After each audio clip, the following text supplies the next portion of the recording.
Welcome to the Big Mike Fund podcast, where you'll learn about advanced wealth building strategies from real estate investing to creating massive ROI and secured retirement profits. So pour yourself a cup of coffee, grab a notepad, and lean in, because Big Mike has got the mic. Starting now. Welcome to the Big Mike Fund podcast. I'm the Big Mike. I'm Mike Zlatnik, and today it is my pleasure and a privilege to welcome back Brent Ritchie. Hey, Brent. Hey, Mike, how you doing? Great to have you back. But before we dive into the details of what's going on in real estate, what's happening in your life, what's new in the world of Brent Ritchie, family, anything interesting, exciting? Hope everybody's doing well. Yeah, no, thank you. Thankfully, everybody's healthy. Kids are doing well in school. So that makes that side of life really good. And then, just kind of on our side, we're just actively looking and searching for kind of the next golden opportunities. So, but yeah, kids sports seems to be a balance and a juggle. We're really actively trying to avoid the whole 5-6 days a week thing. But as we looked at the calendar this week, we're like, dang, we got 6 days in a row. So Activities with kids, huh? Yes. Well, listen, once the kids get involved with sports, sometimes it is everyday thing. So it is, you know what? And when they're good at it, it makes it a lot more bearable. But when it's still a learning curve, and what kind of sport? we got 3 girls. Love them all. Volleyball, gymnastics, and soccer. As we got right now. Those are great sports, and of course, Yeah. people gotta get better at those sports, and they do take, I'm sure, a lot of practice. So that's great. They do. It's kind of like Canadians. So I'm Canadian for the listeners that don't know me. We do hockey really well. I was gonna say, where's hockey? If you're, I know you're a Canadian. I know. Hockey. There's no hockey in the list. To my oldest daughter's chagrin, my wife doesn't want her playing hockey as much. So. But Canadians do hockey really well, and everything else is like very recreation. Where now that we moved here in Florida, all sports are full out, and I admire the passion. But to get there from a young age is a lot of, practice, training, grit, determination, getting there. It's 10,000 hours. It's the book Outliers, right? You gotta get mastery. You gotta spend 10,000 hours, and you gotta spend it well and start early. That's how you get good. That's right. I go back and I think about it. My third girl, Paulina, she's a Team USA professional figure skater on synchronized figure skating, and she's been doing it since 4, right? And she's turning 15. So if you add up all the hours, she's way above 10,000 hours. But you got to get to 10,000 hours. Otherwise, it's not even. It's some people get there earlier. Sometimes people school from home, and then they spend 30-40 hours a week training if they really want to get to that level of mastery. And if you do recreationally, kind of every day, couple of hours, you still can spend 10 hours a week if you're really into any sport. So that's it. Yeah. So it's like no one gets to be Big Mike without having to get through that 10,000 hours and having to go the chartered rough course of everything that got you to the point, right? We only see that level 10 success, that Olympic gold medal, those kind of Stanley Cup champions, but not all the countless hours and everything else that it took to get to that point, and rejection and all the hardships and all the struggles and the failures and the injuries and etc. Yeah, exactly. Yeah. But that's how life operates. That's it. You see tip of the iceberg. The 90% of the work is below the performance. So in reality, it's not 90, it's like 99%. 1%, you go on ice if you're a figure skater for 3-4 minutes, and you're practicing countless hours. So anyway, let's get to real estate. Back to real estate. So recording this mid-September 24. Well, let me ask you this question. So how deals are doing? We invested into some deals with you. So obviously, how those deals are doing, what markets? How are your other deals are doing? And then the second question, where do you see opportunities? Now everybody is gearing up for great opportunities. The Fed is about to cut. So we're about to start easing cycle. So from that perspective, we'll see some tailwind, but everybody's looking for great opportunities. How do you get them, and what are you seeing? Give me kind of the lay of the land from your perspective. Yeah, no, absolutely. So right now, active in we got some more development project opportunities in Florida, and then everything else is in Texas. We owned in Phoenix, and then managed some other properties in other states with some other partners.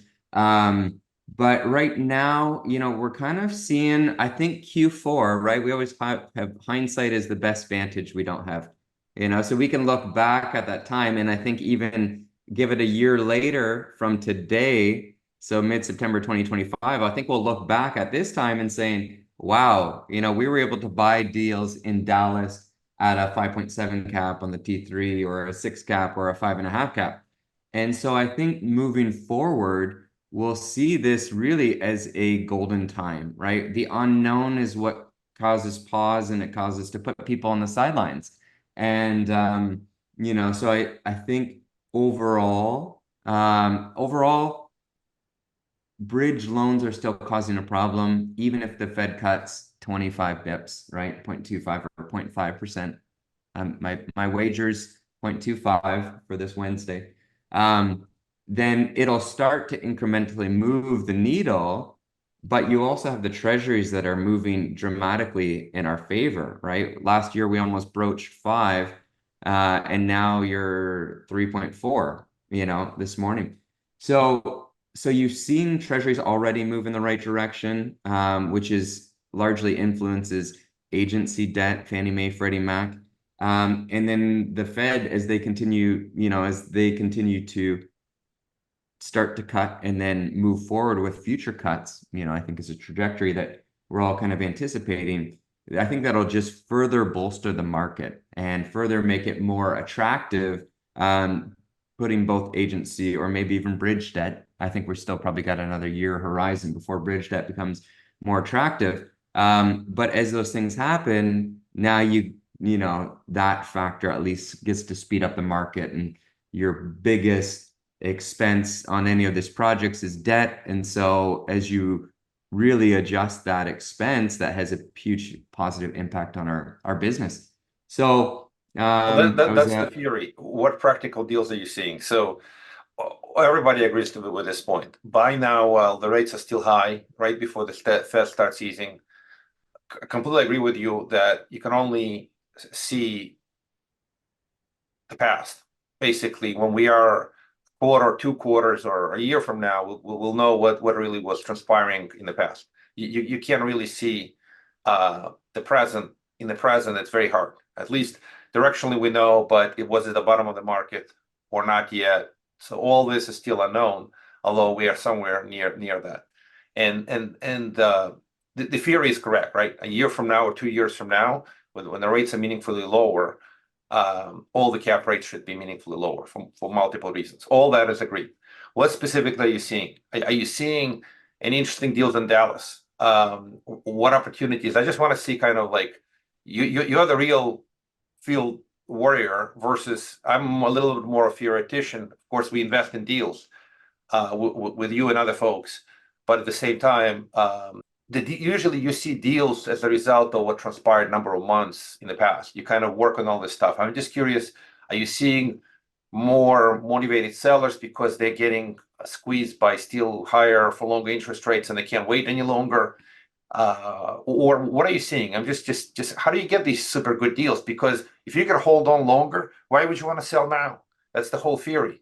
You only sell out of essentially some degree of desperation, some kind of liquidity squeeze, or other pressure that the bank is just not giving you time to wait. Because if you wait, things going to get better. So I'm just curious on the buy front, what are you seeing? Yeah, no, great question. And I think it goes back to 2020, 2021, 2022. Majority of those deals at that time were bridge debt, right? Just agency wasn't as attractive. And so in order to get leverage, you were almost 5 years. Agreed that all of them are squeezed. Agreed. Given that they're squeezed and they've been squeezed for a while. So are you seeing those sellers basically kind of forced to sell because they can't carry that mortgage any longer? That's 100% it. And so those bridge notes, maybe they had a 2-year rate cap, maybe a 3-year interest rate cap. Those caps have came due. They were incredibly cheap, and now they've went up 40, 50 times in price, right? And so a lot of those costs, the deal just can't justify or satisfy the debt increases that they're now experiencing. And so those deals, I think anything on the market that's typically trading, you're going to get some bigger players that have been in the market 10 years, and this is just the end of their cycle. And so they bought so long ago that they're selling and they're still making money. But for everybody else, they don't want to sell, and they are typically struggling, right? And sometimes they can't even with and I laugh because I've been active in the market as well, and so it's a challenge that a lot of us have. And so anything, if it's fixed rate debt, you're typically not as worried about it, but a lot of deals were bridge debt. And so those deals that are bridge debt, your debt's significantly higher, and so the deals just can't even satisfy that debt. And so even what a big challenge of what we're seeing on the market, and even as we've been kind of having lots of conversations with various brokers, various people looking at some off-market opportunities, sometimes we're not even able to pencil, we're not even able to put an offer where their debt is. And so their debt is still above where we can even comfortably buy it. And so that's where, I think it's really that bridge debt's risen. The costs are still high. Some of these guys are just trying to sell to live another day and get through this time. And really, those deals, some of them are starting to pencil for agency, but some of them are not. And so they can't even switch to fixed rate debt without having to put more money into the deal. And so we're seeing a fair amount of that. I think that's where some of these opportunities are going to come. We're looking at data constantly, and overall sales transactional volume data is still very low for 2024. Yeah. And so you're not seeing a lot on the market. The only things you're kind of seeing a little bit of deals seems to be more in that institutional space, 40 to 80 million dollars, maybe in that size. You're seeing some of those deals, but you're not seeing a lot of the other deals. And I think a lot of these other deals are trading through the lenders. They're trading through, just some off-market deals and trying to get some workouts for these various groups. And so, until we get some significant rate cuts, I think that sentiment is going to continue, and it's just going to be a function of how long are these lenders going to be willing to work things out with their borrowers.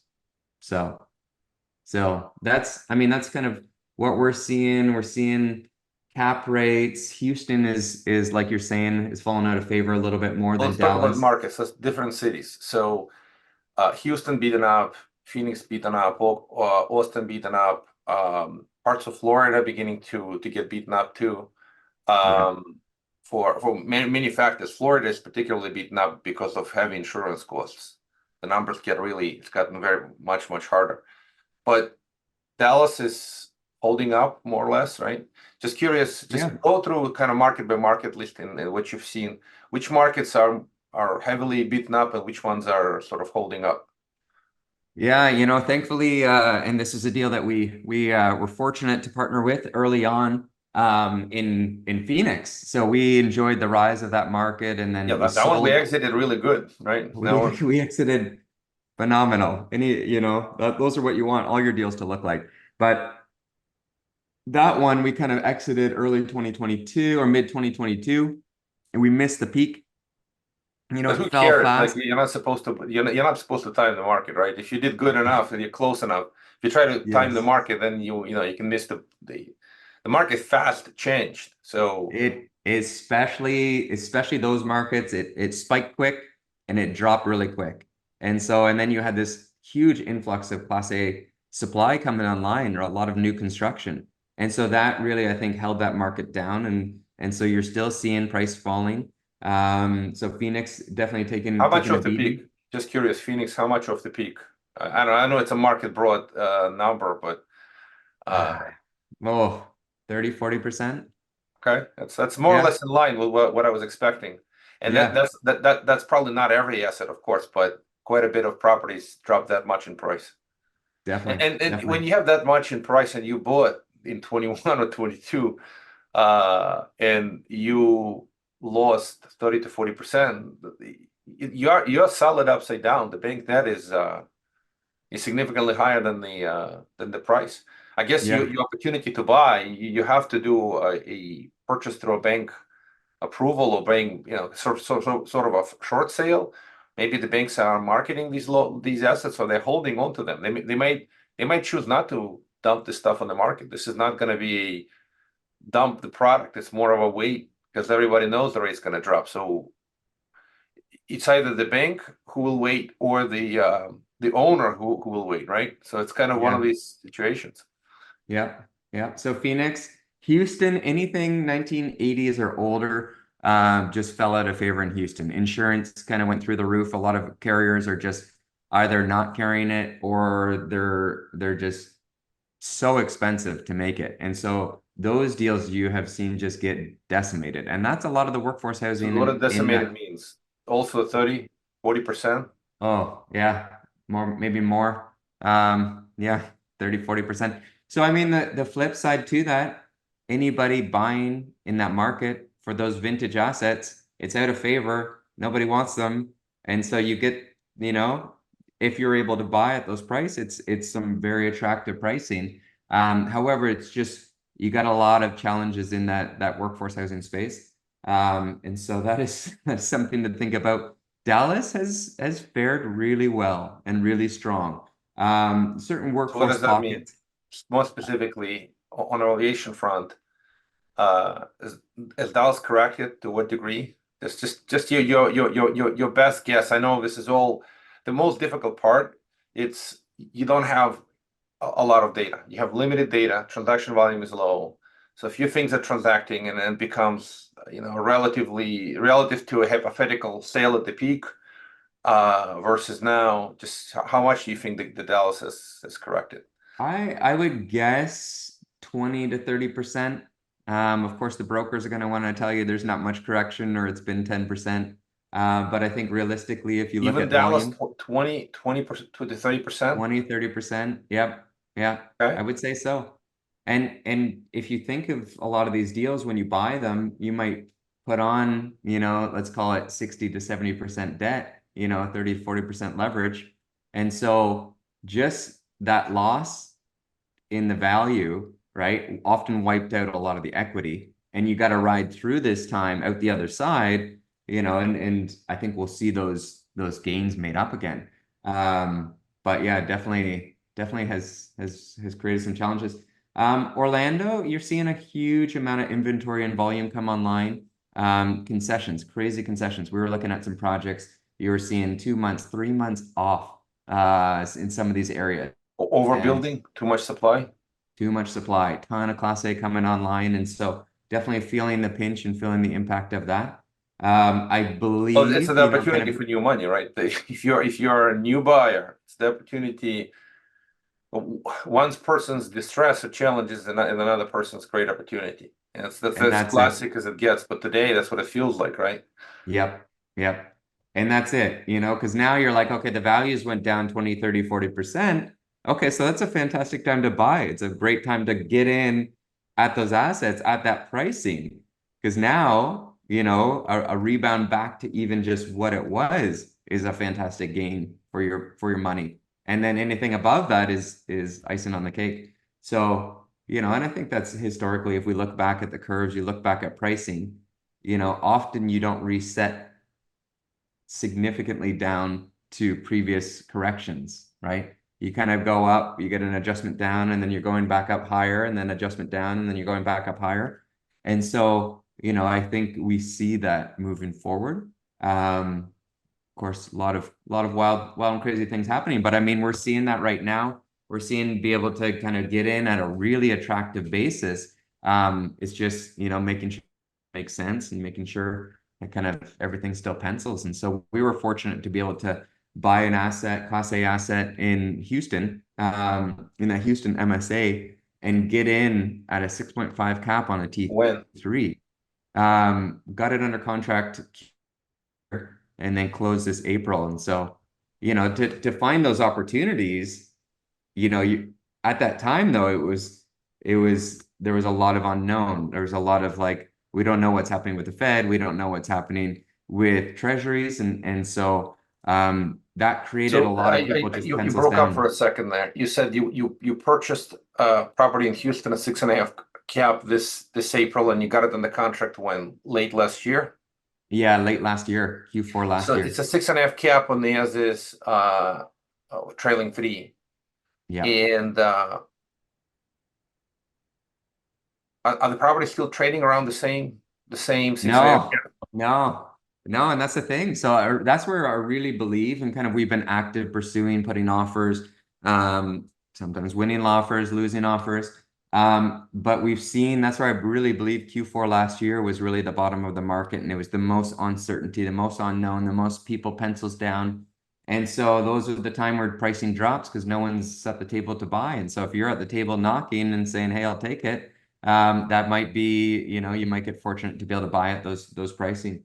And so, Wait a minute. Let me just make sure I'm hearing you correctly. You said the bottom of the market was already formed, and we are already in the recovery phase. We just don't know that yet. Is that what you're saying? that's what I believe. I know BlackRock, Goldman Sachs kind of indicated that as well. Kind of Q4 last year is where they believe the bottom of the market was. And so I believe I would agree with that sentiment. And even today, these deals, the same deal that we bought at a 6.5 cap, you're buying at 5.5, sometimes starting with a 4 handle.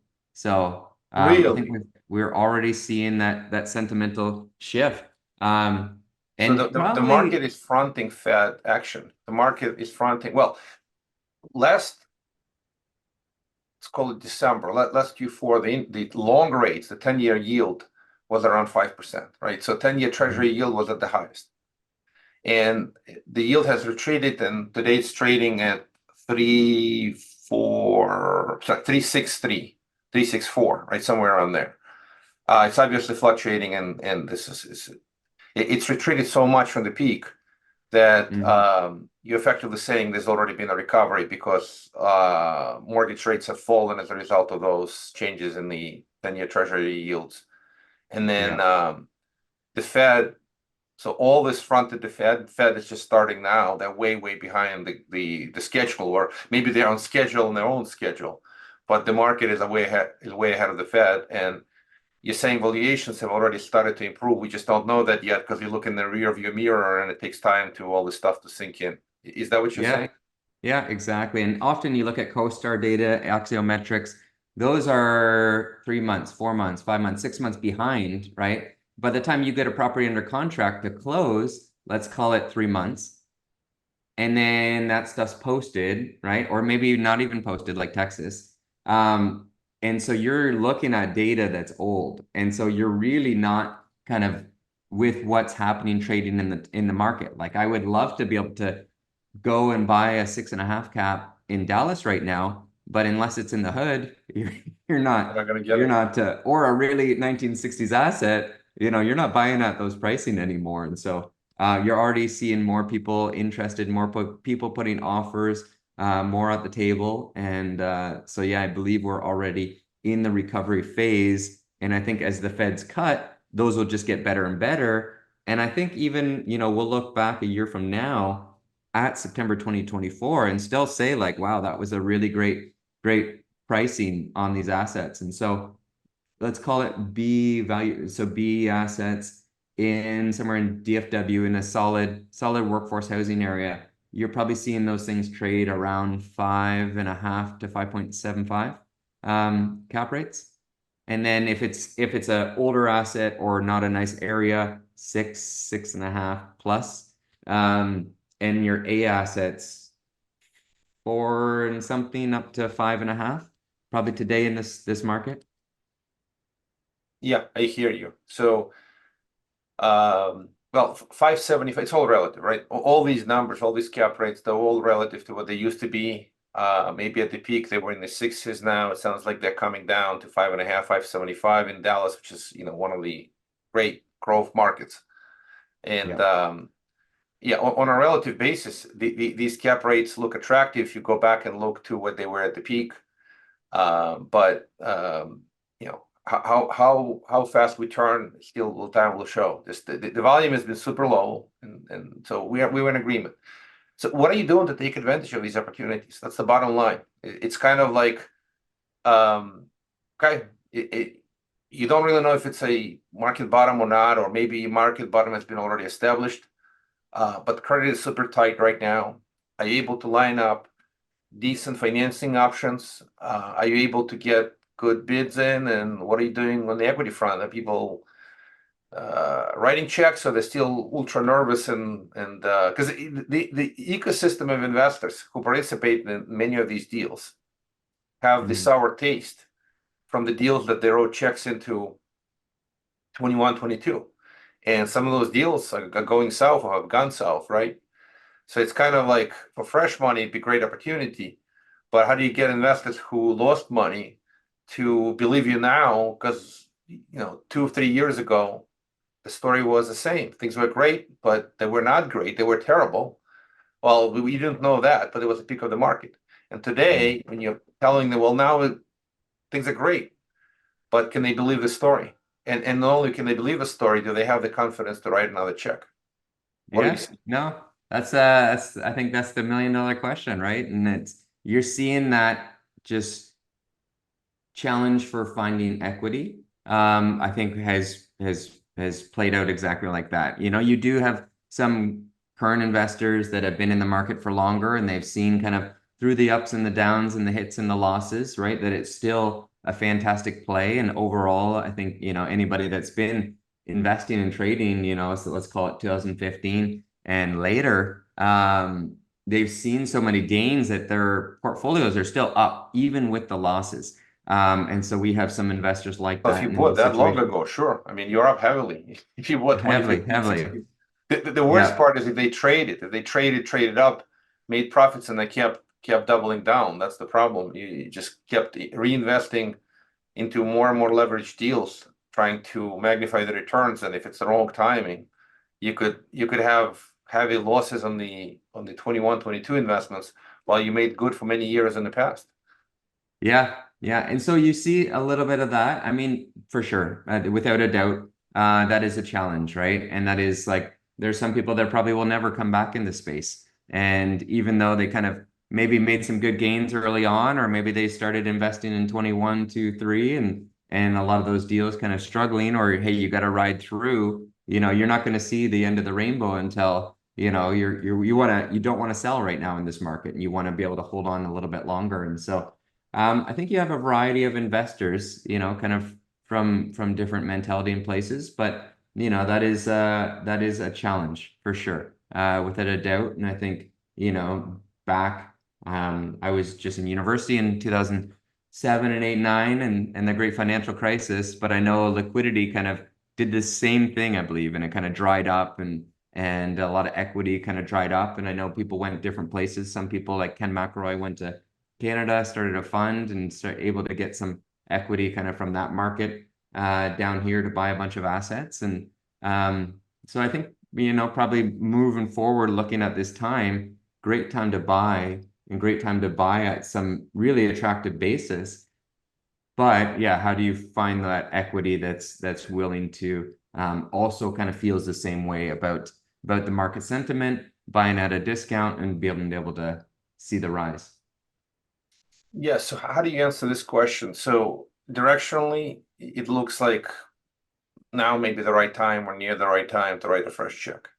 So the big question becomes this: do you go to try to get some institutional money, or you go back to high net worth individuals? How do you go find new investors who are not as don't have recency bias? And why you? It's the question that I ask when you pitch anything to new investors. Why you? Why not the next person or the next person? Because there seems to be a few years ago there were so many people chasing these deals. Now there are few investors, and see a lot of people are telling them exactly the same story. Well, now it's phenomenal opportunity. Well, why should I give you the money? Why not another operator? So I'm just curious if you thought about these questions. Have you talked to investors? Kind of just how do you handle these questions? Yeah, no, those are fantastic questions. We've definitely had bumps and bruises along the way, and you learn a lot, right? Sometimes you win, sometimes you learn.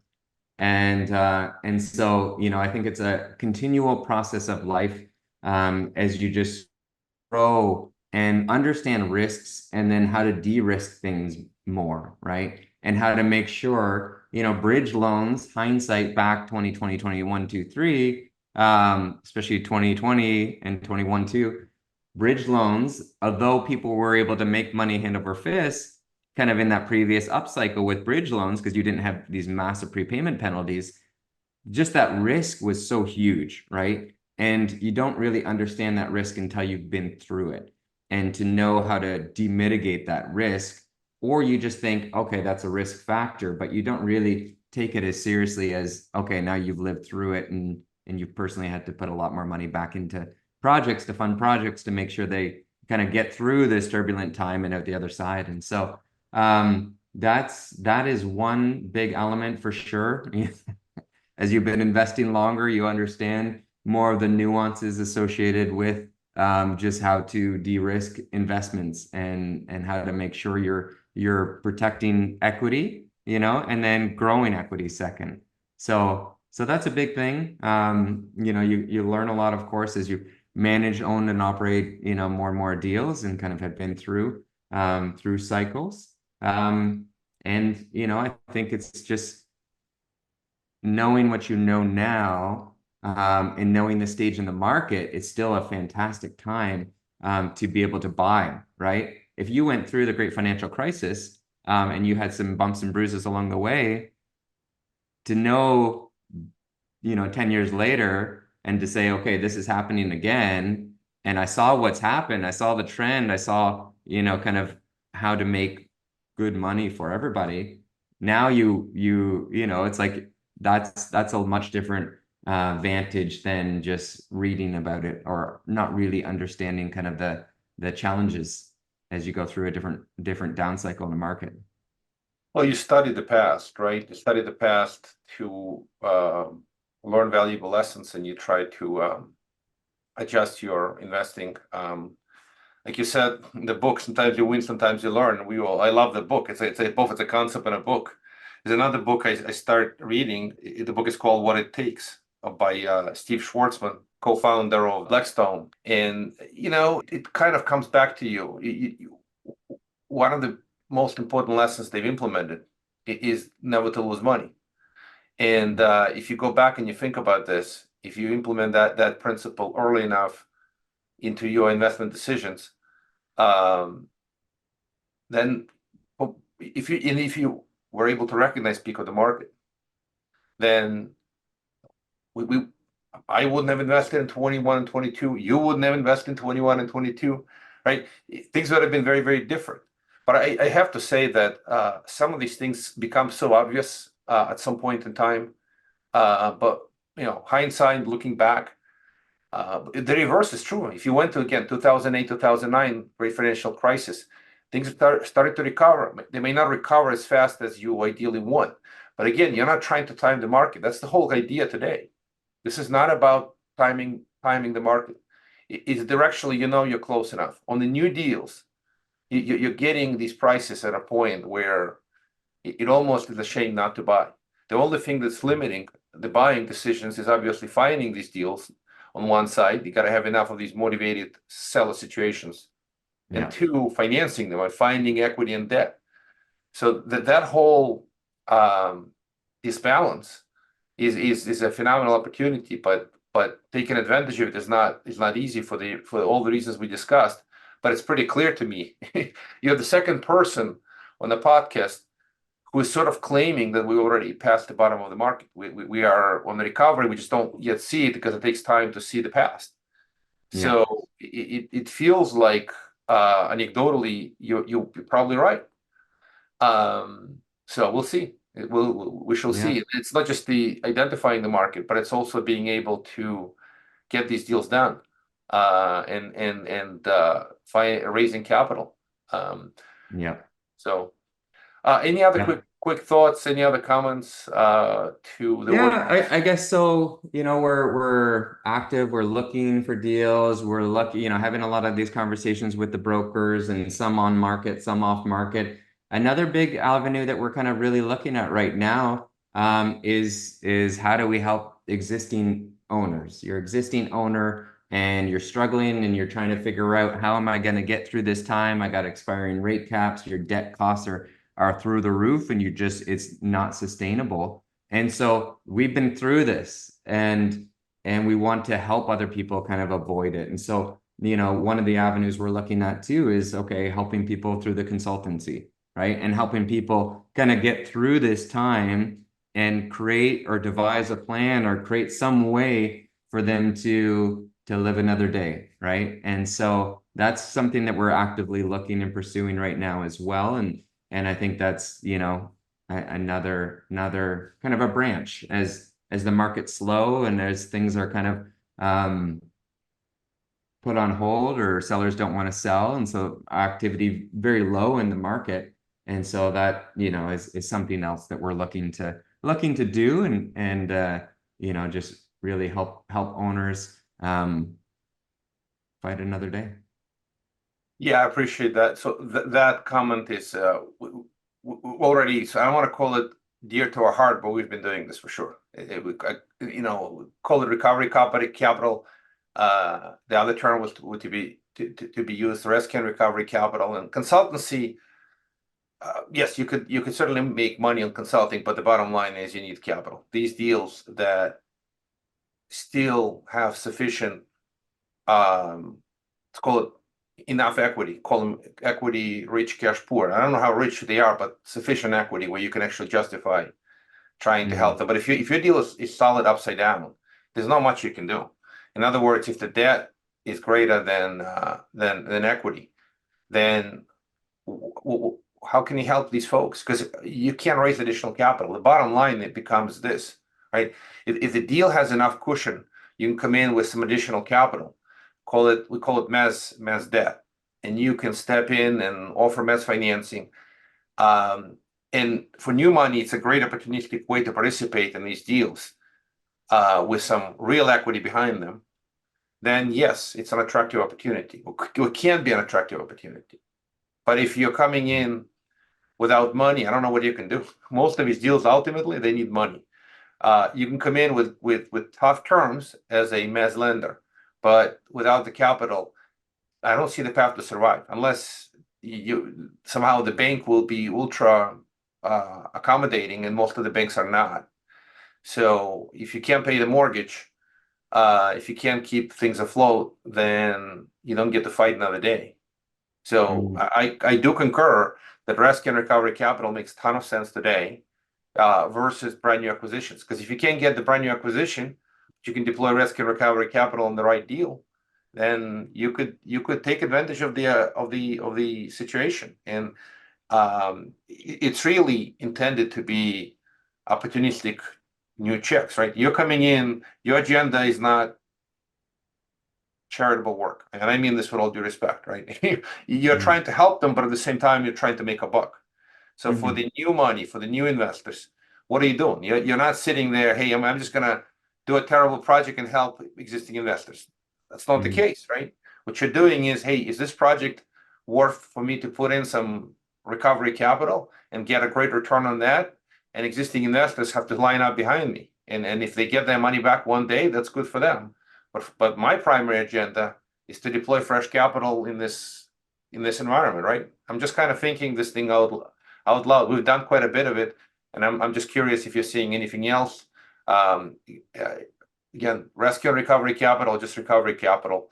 But it has to be the right deal. If you put the money on the wrong deal, you don't have enough margin of safety, then first you're working to save the bank's money, not generate return on your money, right? So you got to have enough safety in the deal, otherwise the math doesn't work, right?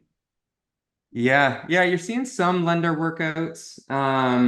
there's a couple kind of some different programs out there to help mitigate tax impact. Say in Texas, there's a couple like PFC and HFC structures that you're seeing some of those options being more viable.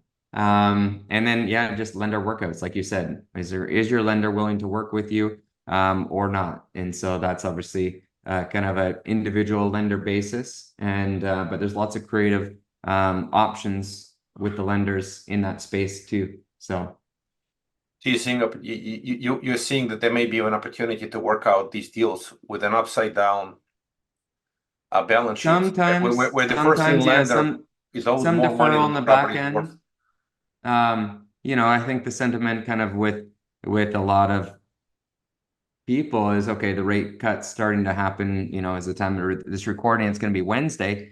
Rate cuts starting to happen, and then kind of the market maybe starting to see a bit of a recovery or continued recovery moving forward. And so I believe that sentiment to be true. Whether your lender believes that to be true or not is a different story.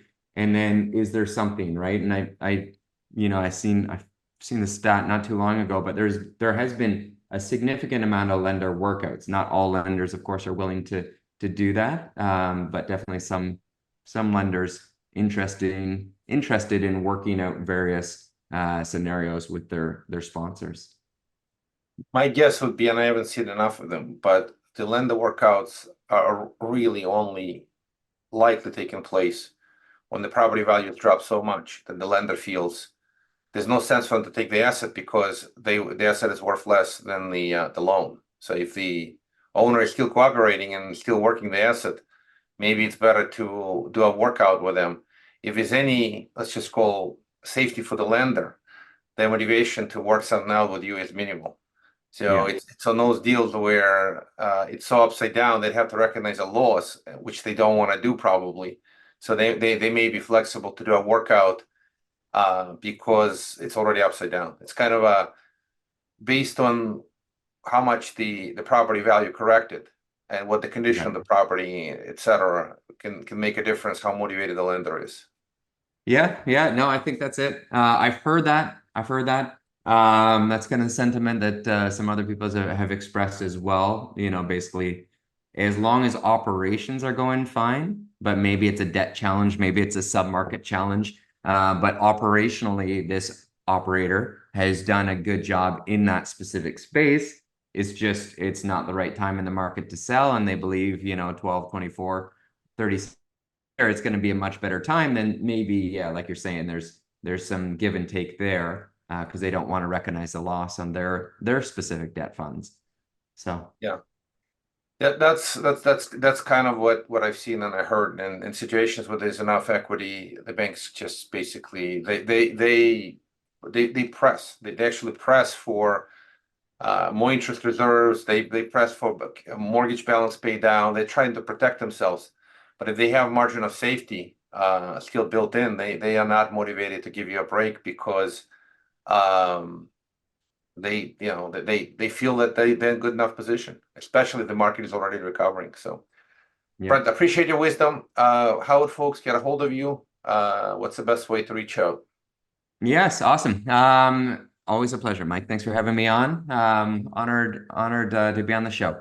To reach me, Brent at EnRitchInvestments.com, ENRITCH investments.com. That'd be the best way to get a hold of me. Thank you, Brent.